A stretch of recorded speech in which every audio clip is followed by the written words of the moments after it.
Deuxième podcast. Alors, je vais partir du même point de vue.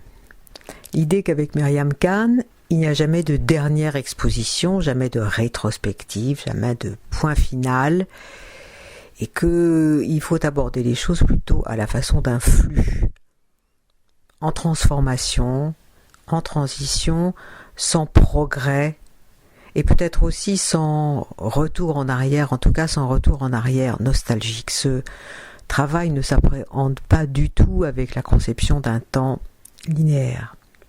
Ce qui ne veut pas dire qu'il n'y ait pas de mémoire.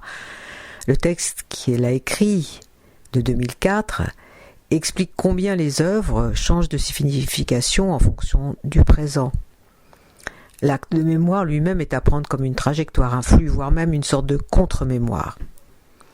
Ce texte, vous le verrez, il est répété 3 fois, avec peut-être des variations.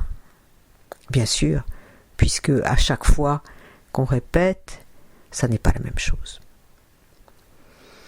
Quand Myriam Khan est venue à notre séminaire Something You Should Know, elle a énormément insisté sur la vitesse de son travail.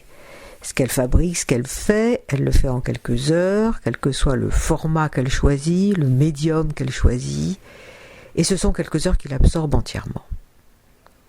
Ça nous change beaucoup, en fait, des relations patriarcales à la peinture qui se maîtrise, qui se conquiert.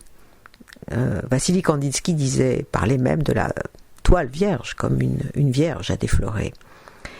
Et cette conception patriarcale suppose évidemment que le peintre est un maître et la toile une conquête. C'est pas du tout ce qui se passe dans le travail de Myriam Khan.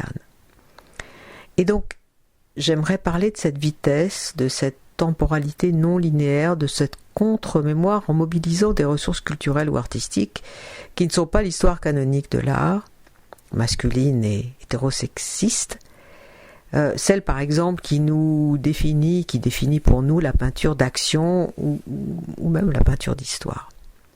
Alors je vais prendre un exemple dans l'exposition qui est cette peinture qui s'appelle Könnte ich sein et qui veut dire, c'est vraiment intéressant, peut-être moi. Ça tombe bien, peut-être moi. Peut-être toi aussi. Alors, qu'est-ce qu'elle représente ? Ce sont des bras levés, des cheveux levés, qui forcent à penser à une émotion, un mouvement d'un corps qui descend, qui tombe.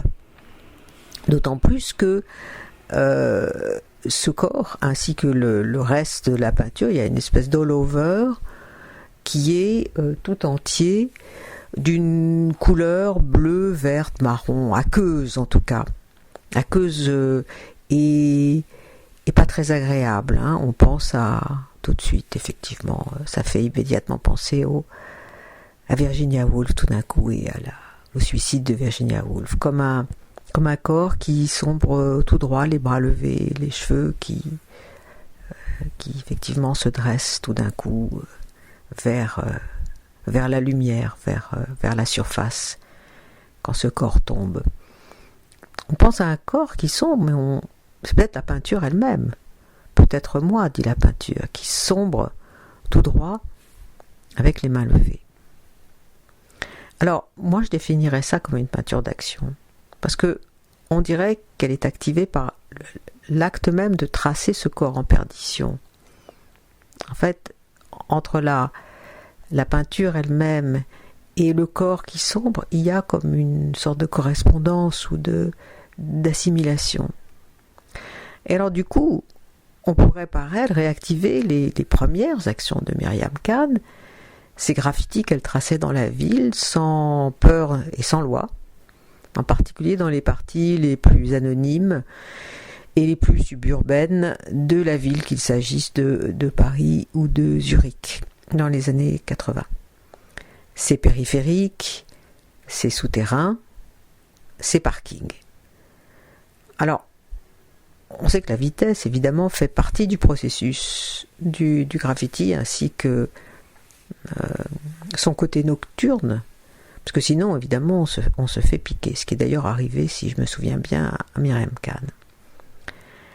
il y a beaucoup de graffeurs, il y a peu de graffeuses. Et donc cette tradition masculine de l'inscription, il me semble possible de la rapprocher d'une double performance opérée successivement par 2 femmes. La première, c'est Anna Mendieta, qui dans une action se saisit de la couleur rouge sang pour inscrire sur un mur la trace de ses doigts, activant la surface du haut en bas. Alors la peinture lui sert à la fois pour inscrire une marque sanguinolente d'un corps qui se noie, d'un corps en perdition, d'un corps qui tombe, mais d'un certain point de vue pour sauver aussi ce corps, pour lui donner sa marque et sa mémoire, sa silhouette, comme pour parler d'autres travaux d'Anna Mendieta. Et lorsqu'Anna Mendieta est morte, passée par la fenêtre du loft qu'elle partageait avec son compagnon Carl André, un autre artiste, Nancy Spero a repris exactement le même geste, Homage to Anna Mendieta, qui est aussi effectivement cette même façon de faire sombrer un corps de haut en bas. Voilà, j'ai envie, même si Myriam Khan ne s'y reconnaît peut-être pas, d'en appeler aujourd'hui plus que jamais à repenser le temps et l'espace linéaires, monumentaux. En ces temps de confinement, repensons les frontières. Voilà, c'est la fin du 2e podcast.